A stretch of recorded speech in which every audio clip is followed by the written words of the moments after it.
जय हिंद साथियों, स्वागत है आप सभी लोगों का एक बार फिर से आपके अपने चैनल जनकवि स्टडी हब में। आशा करता हूं कि आप सभी लोग अच्छे होंगे, स्वस्थ होंगे और अच्छे से आप लोगों की प्रिपरेशन चल रही होगी। आज का लेक्चर हम लोगों का काफ़ी महत्वपूर्ण रहने वाला है। जिस तरीके से आप लोग जानते हो, ये क्लास आप लोगों की पॉलिटी की क्लास है और पॉलिटी के अंदर जिस टॉपिक को हम लोग पढ़ने वाले हैं, जो आपके सिलेबस में इंक्लूड किया है यूके ट्रिपल एससी के द्वारा, वो है रॉलेट एक्ट। आशा करता हूं कि आप लोगों ने इससे पहले की 14 वीडियो जो हैं वो देख ली होगी। तो चलिए आप लोग हेडिंग डाल दीजिए रॉलेट एक्ट। रॉलेट एक्ट आप लोग हेडिंग डाल देंगे। देखिए, सबसे पहले तो आप लोगों को जाननी ये बात जरूरी है कि जो ये रॉलेट एक्ट है, इस एक्ट का जो वास्तविक नाम है वो अगर आपसे कभी पूछा जाता है, वास्तविक नाम अगर पूछा जाए तो आपको ध्यान रखना है कि ये जो एक्ट है इसका वास्तविक नाम है आतंकवादी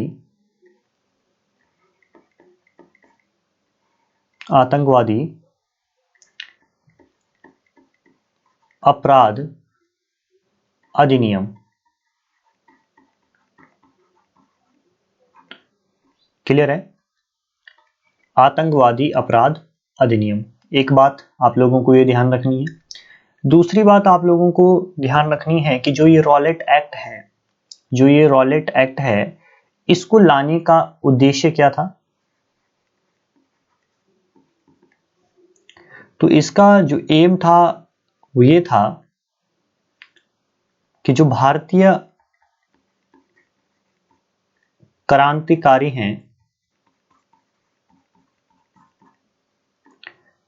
भारतीय क्रांतिकारियों पर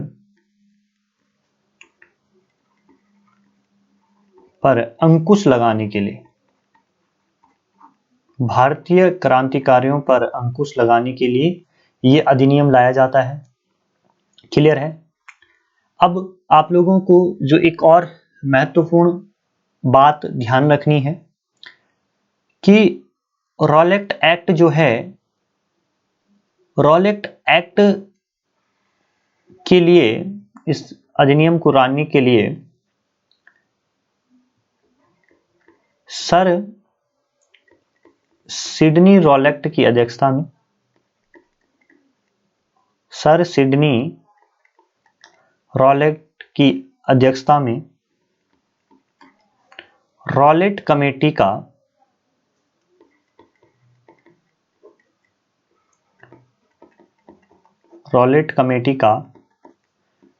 गठन किया जाता है।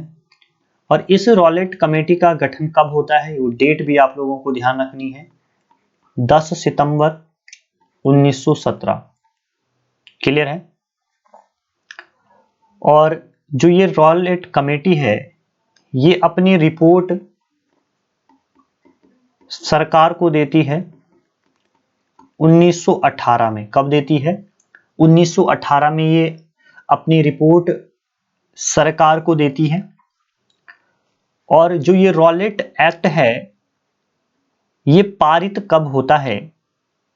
ये आतंकवादी अपराध अधिनियम जो कह रहे हैं आप इसे, या रॉलेट एक्ट जो आप कह रहे हैं, क्योंकि रॉलेट कमेटी के जो अध्यक्ष थे वो सिडनी रॉलेट थे, तो इसी के नाम पर इनका, इस कानून का नाम रॉलेट एक्ट पड़ता है।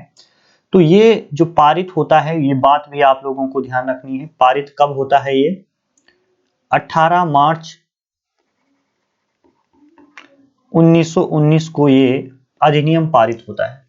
क्लियर है? इतना, जितनी बातें मैंने आप लोगों को बताई इस स्क्रीन पर आप लोगों को दिख रही है, वो आप लोगों की क्लियर हो गई होगी। सबसे पहले जानिए रॉलेट एक्ट। ठीक है, रॉलेट एक्ट जो है, इसका एम क्या है, इसको ब्रिटिशर्स जो हैं ये इसको क्यों लाना चाहते थे और क्यों इन्होंने लाया इसको। तो उनका जो मेन उद्देश्य था इसके पीछे कि जो भारतीय क्रांतिकारी लोग हैं उन पर अंकुश लगाने के लिए ये एक्ट वो पारित करते हैं। और इस एक्ट का वास्तविक नाम क्या है? आतंकवादी अपराध अधिनियम है। क्लियर है, जो पारित होता है आपका 18 मार्च 1919 को। अब देखिए रॉलेट एक्ट इसको क्यों कहा गया, क्योंकि सर सिडनी रॉलेट की अध्यक्षता में रॉलेट कमेटी का गठन होता है। कब होता है? 10 सितंबर 1917। ठीक है, बिल रॉलेट एक्ट को पारित होने की तिथि अलग है और रॉलेट कमेटी का गठन अलग है, ये बात आप लोगों को ध्यान रखनी है। 10 सितंबर 1917 को इस कमेटी का गठन होता है और ये कमेटी अपनी रिपोर्ट 1918 को प्रस्तुत करती है। क्लियर है, और फाइनली ये आतंकवादी अपराध अधिनियम पारित हो जाता है 18 मार्च 1919 को। क्लियर है, यहां तक किसी प्रकार की कोई दिक्कत आप लोगों को नहीं हो रही होगी, इतना मैं आशा करता हूं। अब देखिए अगर हम बात करें,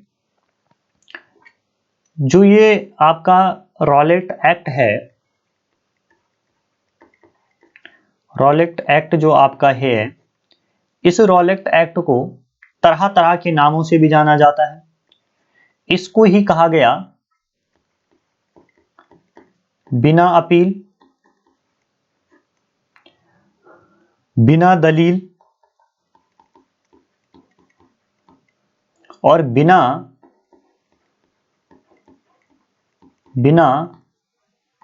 वकील का कानून। अब देखिए इस रॉलेट एक्ट को बिना अपील, बिना दलील और बिना वकील का कानून क्यों कहा गया, इससे आप लोग समझे। क्योंकि जिस भी व्यक्ति पर हल्का सा अगर संदेह हो अंग्रेजों को, तो वो क्या कर सकते हैं, उसे बिना जानकारी दिए हुए, उसके घर वालों को बिना जानकारी दिए हुए उस व्यक्ति को क्या कर सकते हैं, गिरफ्तार कर सकते हैं। ठीक है, वो व्यक्ति दलील, वो व्यक्ति किसी भी प्रकार का अपना पक्ष नहीं रख सकता है। ठीक है, और बिना वकील, वो व्यक्ति अपने लिए कोई भी वकील नहीं रख सकता है। तो इस तरीके से जो ये रॉलेट एक्ट है, इसे क्या कहा जाता है, बिना अपील, बिना दलील और बिना वकील का कानून। और इसी को क्या कहा गया, ध्यान रखना, इसी रॉलेट एक्ट को क्या कहा गया, इसे कहा गया काला अधिनियम। क्या कहा गया, काला अधिनियम भी इसी रॉलेट एक्ट को किया गया। और यही रॉलेट एक्ट, ठीक है, यही रॉलेट एक्ट जो है वही कारण बना जलियांवाला बाग हत्याकांड का। क्लियर है, इतनी बात आप लोगों को समझ में आ गई। अब बात करते हैं कि अब भारत, अगर रॉलेट एक्ट पारित हो गया तो क्या भारतीय लोग चुप रहेंगे? भारतीय लोग चुप नहीं रहेंगे ना। तो भारतीय लोग जब चुप नहीं रहेंगे तो आप लोगों को ध्यान रखना है कि 6 अप्रैल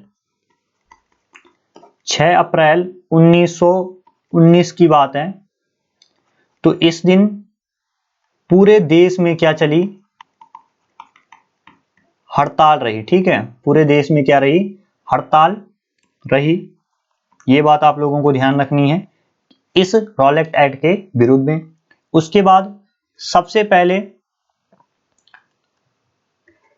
पहले रॉलेट एक्ट प्रश्न आता है, सबसे पहले रॉलेट एक्ट के खिलाफ, रॉलेट एक्ट के खिलाफ विरोध प्रदर्शन किया गया। भाई किसके द्वारा किया गया, 30 मार्च 1919 को ये विरोध प्रदर्शन होता है और ये करते हैं स्वामी सरदानंद। तो आप लोगों से प्रश्न पूछा जा सकता है कि रॉलेट एक्ट के खिलाफ, रॉलेट एक्ट जो है इसके खिलाफ सबसे पहले विरोध प्रदर्शन किसने किया, तो वो किया था भाई स्वामी सरदानंद ने। ठीक है, 30 मार्च 1919 को। ठीक है, 30 मार्च 1919 को। उसके बाद आप लोगों को एक चीज ध्यान रखनी है, बहुत महत्वपूर्ण चीज है, महात्मा गांधी जी से जुड़ी हुई है। महात्मा गांधी जी भी सत्याग्रह कर रहे थे इस एक्ट के खिलाफ, लेकिन इनको 8 अप्रैल 1919 को 8 अप्रैल 1919 को क्या किया जाता है, गिरफ्तार कर लिया जाता है। और कहां से? हरियाणा का एक क्षेत्र है जिसका नाम है पलवल। ठीक है, तो पलवल क्षेत्र से इन्हें क्या किया जाता है, 8 अप्रैल 1919 को गिरफ्तार कर लिया जाता है और गांधी जी साइलेंट।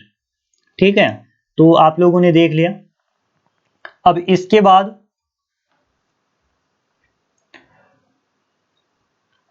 आगे देखिए,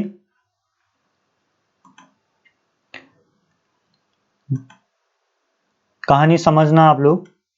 महात्मा गांधी तक आप लोगों ने देख लिया कि महात्मा गांधी को 8 अप्रैल 1919 को हरियाणा के पलवल से गिरफ्तार कर दिया जाता है। अब जो भूमिका बननी शुरू होती है वो होती है जलियांवाला बाग हत्याकांड की। तो देखिए, आप लोग हेडिंग डाल देना साथ में,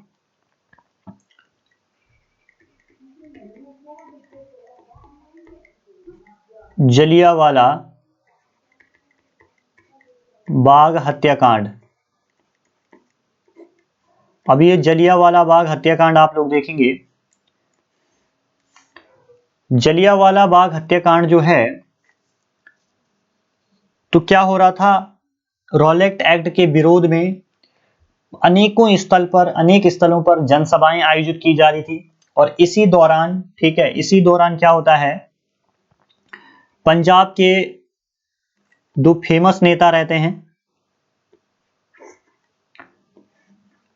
एक नेता का नाम है डॉक्टर सैफुद्दीन किचलू। डॉक्टर सैफुद्दीन किचलू, इनका नाम आप लोगों के लिए बहुत महत्वपूर्ण हो जाता है। और दूसरा का नाम रहता है डॉक्टर सत्यपाल। पंजाब के दो बहुत जबरदस्त लीडर रहते हैं ये। अब इन दोनों को क्या किया जाता है, 10 अप्रैल 1919 को गिरफ्तार करके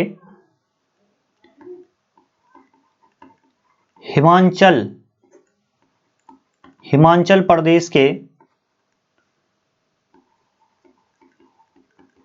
धर्मशाला में नजरबंद कर दिया जाता है। ठीक है, ध्यान दीजिएगा आप लोग। जलियांवाला बाग हत्याकांड पे हम आएंगे, और जलियांवाला बाग हत्याकांड के पीछे की जो वजह है वो है क्या है, रॉलेट एक्ट। तो देखिए आप लोग, पंजाब जो है, पंजाब के दो फेमस लीडर हैं डॉक्टर सैफुद्दीन किचलू और डॉक्टर सत्यपाल। इनको 10 अप्रैल 1919 को इसी कानून के तहत क्या किया जाता है, गिरफ्तार कर लिया जाता है और हिमाचल प्रदेश के धर्मशाला में इनको नजरबंद कर दिया जाता है। अब देखिए, इन दोनों की गिरफ्तारी के विरोध में एक एक चीज आप लोगों ने देखनी है। इनकी गिरफ्तारी के विरोध में क्या चीज होती है, 13 अप्रैल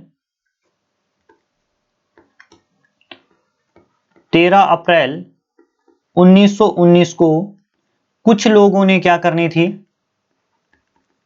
कुछ लोगों ने जनसभा करनी थी। देखना आप लोग कैसे चीजें होगी। ठीक है, कुछ लोगों ने क्या करनी थी, जनसभा करनी थी। और कहां पर करनी थी, इसी जलियांवाला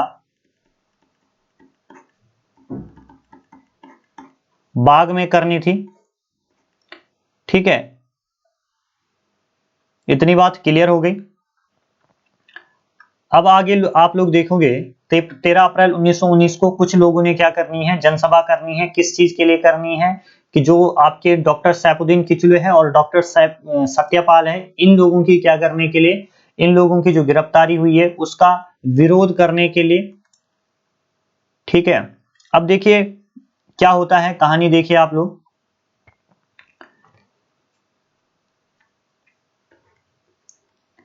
13 अप्रैल 1919, ठीक है, कई बार पूछा जाता है आप लोगों के से कि जलियांवाला बाग हत्याकांड कब हुआ था, तो 13 अप्रैल 1919 लिख भी लीजिए। जलियांवाला बाग हत्याकांड। ठीक है, अब इसमें आप लोग देखेंगे, इसमें आप लोग क्या चीज देखेंगे कि 13 अप्रैल 1919 को क्या होता है, जलियांवाला बाग हत्याकांड होता है। किस तरीके से भूमिका रहती बनती है इसकी।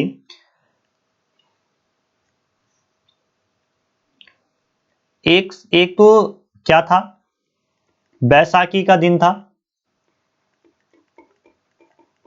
ठीक है, एक साइड क्या है, बैसाखी का दिन है, और दूसरी साइड जनसभा भी होनी है, जनसभा भी होनी है।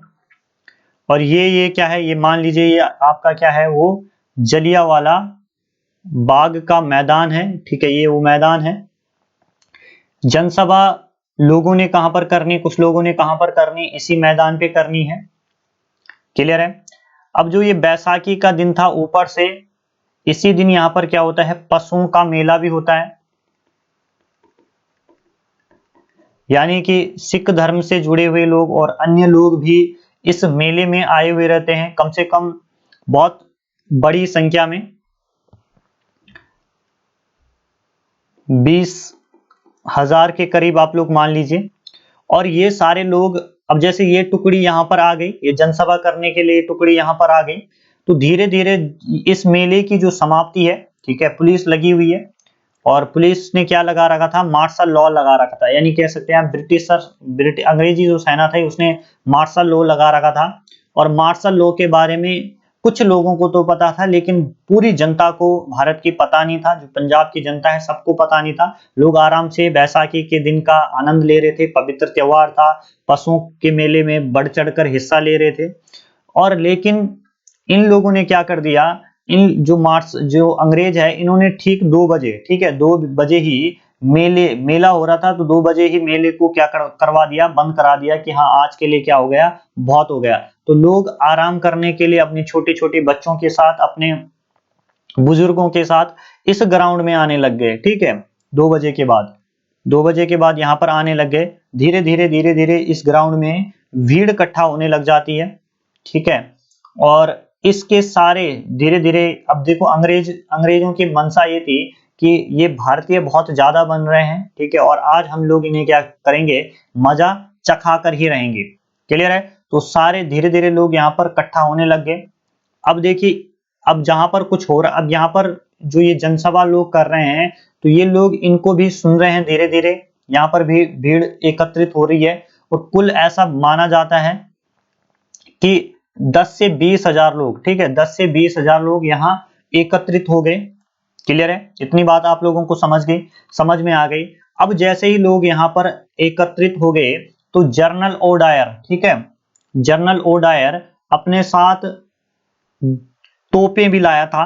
ठीक है, तोपें लाया था, लेकिन ये जो मशीन गन्स थी, ये एक तरीके की, ये इस गेट के अंदर नहीं जा पाती है। ठीक है, ये नहीं जा पाती है। अगर जाती तो जितने भी लोग यहाँ थे वो सारे मर जाते। क्लियर है, समझ पा रहे हैं आप लोग जो मैं चीजें आप लोगों को बता रहा हूं। ठीक है, वो यहाँ नहीं जा पाती है। अब जनरल ओडायर क्या कर देता है, सिर्फ एक मेन गेट रखता है खुला। ठीक है, एक मेन गेट खुला रखता है, बाकी सारे गेट भारतीयों को मजा चखाने के लिए वो बंद कर लेता है भाई। ठीक है, बंद कर लेता है। जब सारे गेट वो बंद कर लेता है, तो वो मात्र जनरल ओडायर जो है, वो मात्र यहाँ की पब्लिक को 3 मिनट का समय देता है। कितने मिनट का समय देता है, 3 मिनट का वो समय देता है कि जो भाग सकता है वो भागो। ठीक है, जो बच सकता है वो बच जाओ। ये ग्राउंड पूरा 3 मिनट के अंदर आप लोग खाली कर दो। ठीक है, और जैसे ही 3 मिनट कंप्लीट हो जाते हैं, तो वो अपने सैनिकों को क्या बोलता है, ठीक है, वो अपने सैनिकों को बोलता है कि तुम जितने भी लोग हो, सारे के सारे आप क्या करो, गेट की तरफ गोलियां चलाओ। ठीक है, जो ये गेट है इसकी तरफ गोलियां चलाओ, क्योंकि लोग बचने के लिए कहां जाएंगे, लोग बचने के लिए गेट की तरफ जाएंगे। समझ में आ रही है आप लोगों की पूरी कहानी। ठीक है, पूरे ढंग से समझना आप लोग। तो पूरे के पूरे लोग इस गेट की तरफ भागते हैं भाई। क्लियर है, तो गोलियां चलती है, तो हजारों लोग इस गोलीबारी में क्या हो जाते हैं, मर जाते हैं।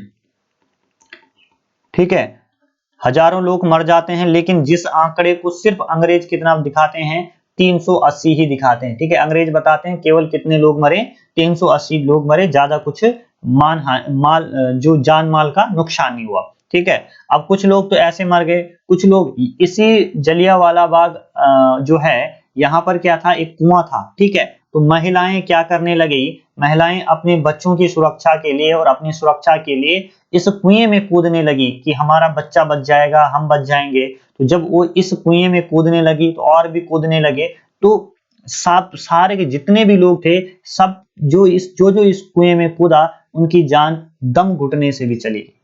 क्लियर है? तो ये सारी बातें आप लोगों को ध्यान रखनी है। ठीक है, कि किस तरीके से ये भयंकर नरसंहार हुआ। अब जब ये नरसंहार हो जाता है तो फिर आगे ये पूरा घटनाक्रम हो जाता है। तो अब क्या होता है, लोगों में काफी रोष रहता है। अभी एक शख्स था, उसकी कहानी भी मैं आप लोगों को बताऊंगा, अपने ही उत्तराखंड का उधम सिंह नगर, उधम सिंह है। ठीक है, उधम सिंह जो था वो क्या कर रहा था, वो वहां पर लोगों को पानी पिला रहा था, जो थके हारे लोग थे उस दौरान। उसने ये सारा मंजर क्या किया था, अपनी आंखों से देखा था, और उसके अंदर एक पीड़ा थी भाई। ठीक है, एक पीड़ा थी, और इसका बदला, ठीक है, इसका बदला उसने पूरे 21 साल बाद, पूरे 21 साल बाद लिया। किसने? उधम सिंह ने। और कहां पर लिया? 13 मार्च, ध्यान रखना आप लोग, 13 मार्च 1940 को, 13 मार्च 1940 को एक कैगस्टन हॉल है, कैगस्टन कैगस्टन हॉल है लंदन के अंदर, कैगस्टन हॉल लंदन के अंदर एक बैठक को, एक सभा को संबोधित कर रहा था डायर। ठीक है, डायर उस सभा को संबोधित कर रहा था, और जनरल ओ डायर को इसने क्या कर दी, गोली मार दी। ठीक है, तो इस तरीके से इसने फाइनली, उधम सिंह ने इस पूरी जो ये घटना थी इसका बदला ले लिया था। तो चलिए, जब ये तो साइड की बातें थी जो आप लोगों को पता होनी चाहिए थी। अब देखिए, आपसे पूछा जाएगा कि जब ये जलियांवाला हत्याकांड हो जाता है, उसके बाद जांच कमेटी बैठती है भाई। ठीक है, एक बैठती है भारतीयों की तरफ से और एक अंग्रेजों की तरफ से। अंग्रेजों की तरफ से जो बैठती है उसका नाम है हंटर आयोग। कौन सा आयोग है? हंटर आयोग है, जिसमें 5 सदस्य आपके ब्रिटिश अंग्रेजों के थे और 3 भारतीय इसमें रहते हैं। और एक जांच कमेटी, तहकीकात कमेटी, तहकीकात कमेटी बनाई जाती है आईएनसी द्वारा, जिसके 3 सदस्य रहते हैं भाई, जिसके जो हेड रहते हैं वो रहते हैं मदन मोहन मालवीय।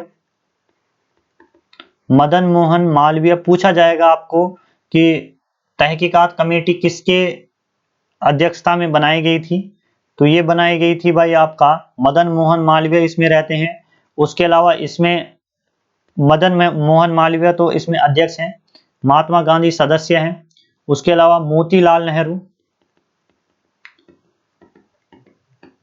जवाहरलाल नेहरू के पिता, और CR दास। ठीक है, तो ये शख्स आपके क्या रहते हैं, तहकीकात कमेटी में रहते हैं, जिसकी अध्यक्षता मदन मोहन मालवीय करते हैं। क्लियर है? तो ये यही मांग रखते हैं अंग्रेजों से कि एक तो आर्थिक सहायता मृतकों को प्रदान की जाए, और दूसरी किस तरीके से हम अंग्रेजों को और चीजें मतलब और परेशान कर सकते हैं, तो उसके लिए कार्रवाई के तौर पर ये असहयोग आंदोलन भी स्टार्ट करने का निर्णय यहाँ पर ले लेते हैं। ठीक है, तो असहयोग आंदोलन का डिसीजन यहाँ पर ही लिया जाता है, ये बात आप लोगों को ध्यान रखनी है। अगर वहीं दूसरी तरफ हम हंटर आयोग की बात करें, तो इस हंटर आयोग में जो 3 भारतीय भी थे, तो अंग्रेजों के ही नुमाइंदे थे, तो इसने कुछ खास बात नहीं कही, बस इन्होंने इतना कहा कि जो ये आपका जनरल ओ डायर है, इससे नौकरी छीन लेते हैं।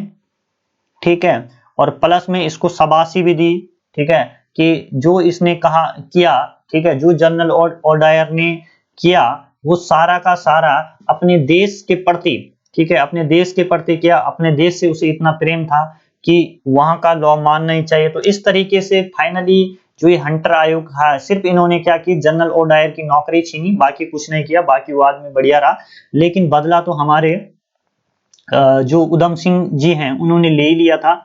कब? 13 मार्च 1939 के। और बहुत प्राउड की बात है कि उधम सिंह जो है ये हमारे उत्तराखंड के ही थे। क्लियर है? इतनी बात आप लोगों को समझ में आ गई? यहां तक किसी भी प्रकार की कोई भी दिक्कत आप लोगों को नहीं रही होगी।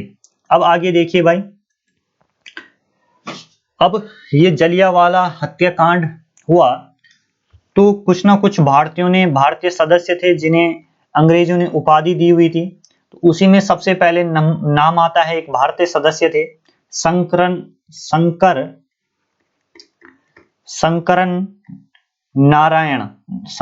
नायर थे, ठीक है, शंकरन नायर थे। इन्होंने क्या किया, इन्होंने वायसराय की कार्यकारिणी से इस्तीफा दे दिया।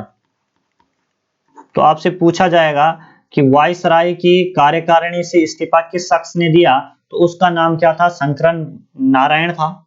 उसके अलावा सरोजिनी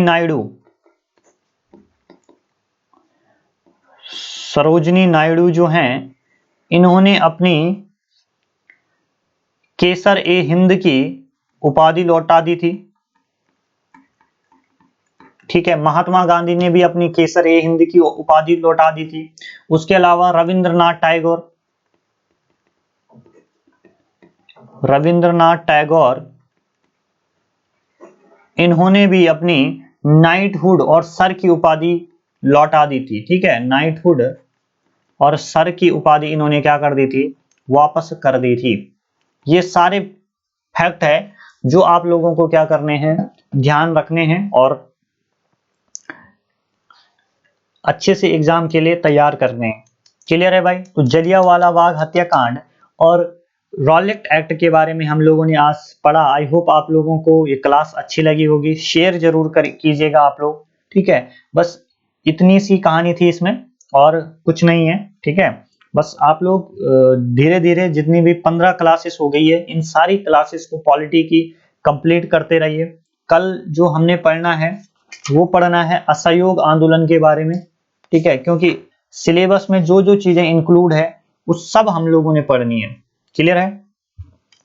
तो असहयोग आंदोलन के बारे में हम लोग कल की क्लास में देखेंगे। तब तक टाटा बाय बाय, जय हिंद, जय भारत, जय उत्तराखंड।